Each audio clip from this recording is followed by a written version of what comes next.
This is the first ever top 5 show. We're going to be doing this on Thursdays during the off season. We're going to start with SEC head coaches. Kalen DeBoer, Brian Kelly, Lane Kiffin. Where do they sit? We'll find out. This is the Locked On Ole Miss podcast.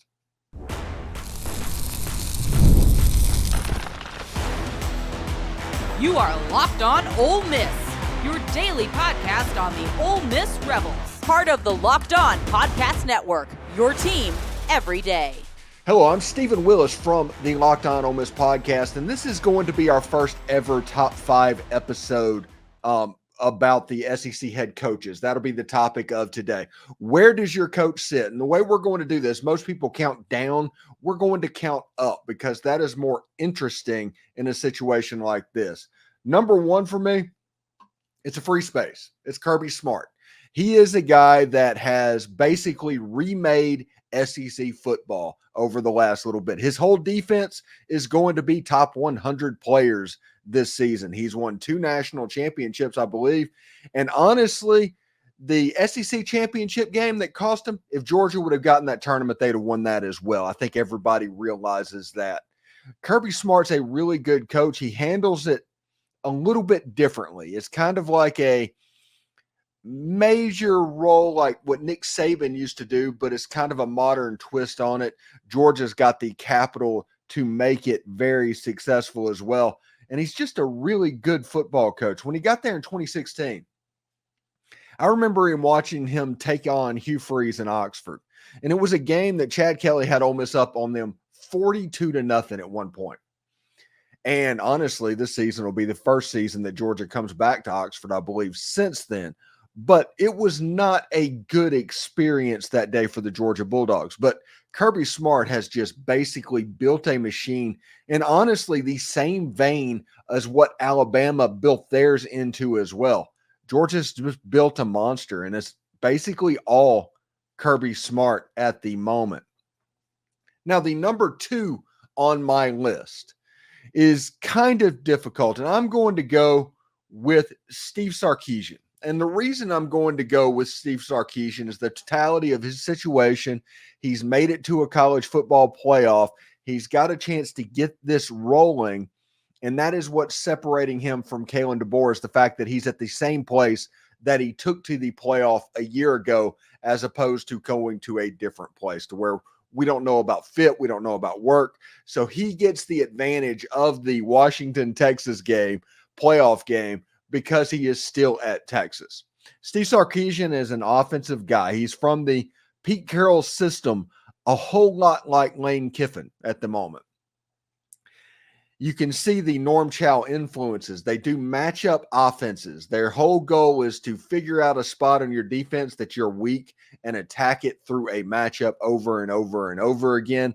He learned that with Norm Chow. He perfected that at Alabama. And now that he's at Texas, he's building up what he's learned under Nick Saban, and he's building it up to a point where they're expected this season to be in the SEC championship game.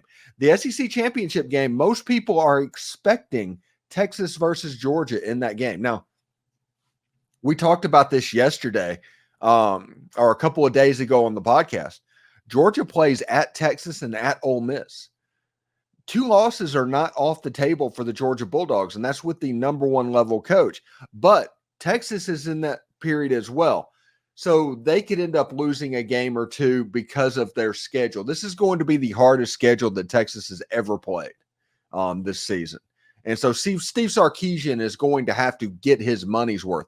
I do think with the talent that has been attracted to Texas over the last few years, and Sarkeesian's ability to find the right matchups and use the right players, I think Texas might be pretty good this year, but they're not a slam dunk to get in the SEC championship game as well. All right, thank you for watching the Locked On Ole Miss podcast. Really great stuff. When we come back, we'll talk about where Lane Kiffin is, where Kalen DeBoer's landing, and what about Brian Kelly? This is the Locked On Ole Miss podcast. Gametime is now an authorized ticket marketplace of Major League Baseball, which makes getting tickets even faster and easier. Prices on the Gametime app actually go down the closer it gets to the first pitch. And with killer last-minute deals, all-in prices, views from your seat, and the lowest price guarantee, Gametime takes the guesswork out of buying MLB tickets. A couple of weeks ago, I went to the Tampa Bay Rays Detroit Tigers game, bought my tickets through Gametime. It was pretty good because I'd never been to Tropicana Field as a spectator. Believe it or not, I've actually been on the field, but I've never been to Tropicana Field. So I wanted a seat to where I could set it up and see what I wanted to see, and that is a sweet left-handed Major League Baseball swing. The Tigers ended up winning the game. It was a huge, major, awesome thing and a lot of fun. So take the guesswork out of buying tickets with Gametime. Download the Gametime app, create an account, use code LOCKEDONCollege for $20 off your first purchase. Terms apply. Again, create an account and redeem code LOCKEDONCOLLEGE for $20 off. Download the Gametime app today. Last minute tickets, lowest price, guaranteed. Guys, I need everybody to listen up for this huge announcement. I've been tracking the leaderboards every day, keeping my eyes on the score and putting my heart into it. And I'm super pumped to announce that I'm finally on top. That's right. Obviously, I'm talking about the hit mobile game, Monopoly Go. You've probably heard about it. It's been downloaded over 150 million times. It's a great mobile twist on classic Monopoly. You can play anywhere, anytime. You explore hundreds of Monopoly boards from Las Vegas to Camelot to the moon, all while raking in a huge fortune. Charge rent on iconic properties just like classic Monopoly, and you can charge your friends rent as well. You know, it's pretty good. You can go after their own Monopoly money in other ways by pulling bank heists and taking wrecking balls to their landmarks. But my favorite part is the leaderboards, where you can see who the Monopoly tycoon is and who is the wannabe. So go get yourself on the charts. Download Monopoly Go now, free on the App Store and Google Play.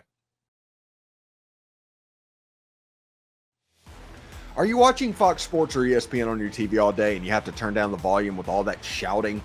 Make the switch to Locked On Sports today, a free 24-hour streaming channel programmed for you every single day to bring you the biggest stories without all of that screaming.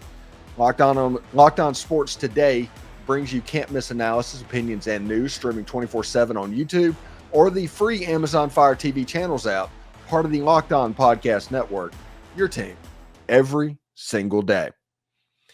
So there's some major players that are still left to go on our top 5 list. Where's Lane Kiffin going to land? Where's Brian Kelly, Kalen DeBoer, Josh Heupel? Did he make the list?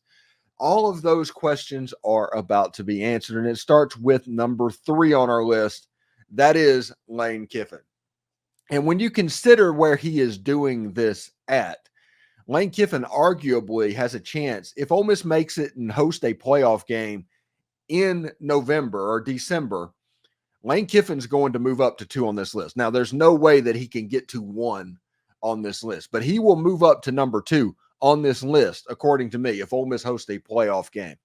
Lane Kiffin has made it cool, made football in a place where football is king cool. They do the uniform thing. They do the stripe out. They do all of the gimmicks. The end zone colors change. All of that stuff has been important for recruiting. And of course, we know all about the portal king as well and the work that he has done in the transfer portal over the last couple of years, bringing in players like Jackson Dart, Trey Harris, Pooh Paul, Walter Nolan. Those guys coming in, you can see where the talent level of this roster has risen up to, honestly, elite levels. Last season, a lot of the transfers that got brought in were G5 transfers. They played against Alabama, they played against Georgia, and they saw that those G5 transfers weren't quite at the level. So what did Lane Kiffin do? How did he adjust? He went out and got Power 5 starters for this year's round to pump up that defense and to fill holes that they had off of last year's team. Last year's team won 11 games, by the way. So it's not like it was a woe is me type situation. Lane Kiffin has done a miraculous job at Ole Miss. Does anybody imagine what it would be like if he wasn't here? I mean, the greatest moment in Ole Miss football history right now was the piss in the mist. Elijah Moore hiking his leg in an end zone and bringing Lane Kiffin off Oxford was the thing. And I expect Ole Miss to have sold out stadiums and sold out games during the course of the year. And I expect the Ole Miss Georgia game to be probably the biggest game in the Southeastern Conference this year. It's going to be absolutely massive.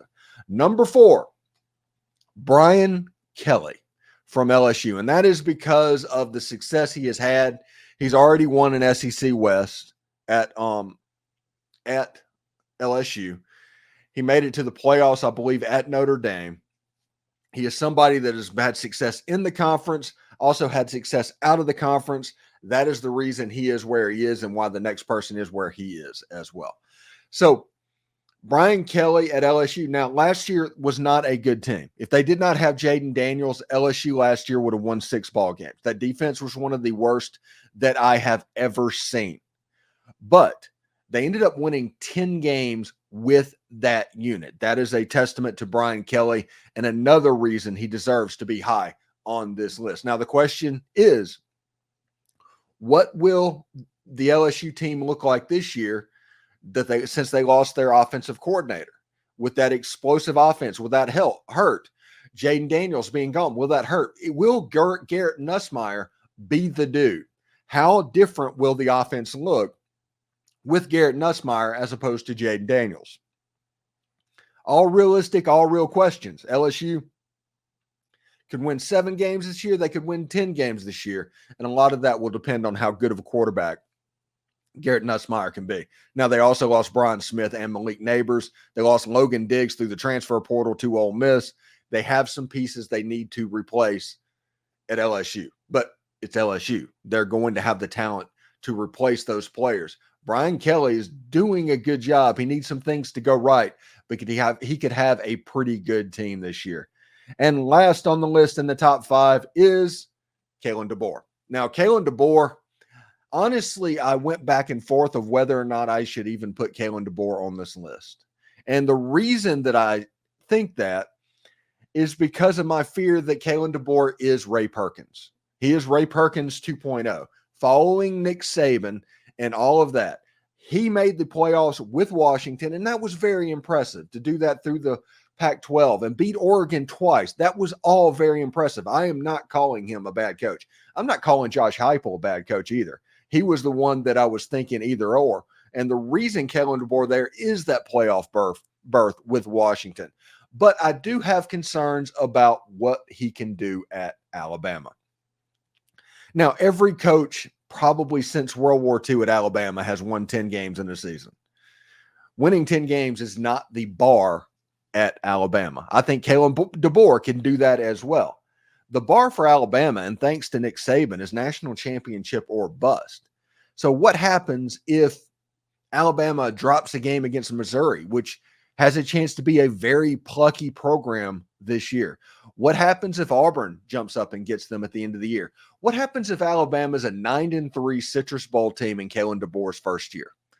That is what I'm interested in. Like I said, I think Kalen DeBoer is a good coach, and I think he's going to be good at Alabama, but I don't think he's going to be the GOAT, and I don't think he's above the other coaches on this list because of all the resources he's going to have and the likelihood that he is going to go down a level from where they were.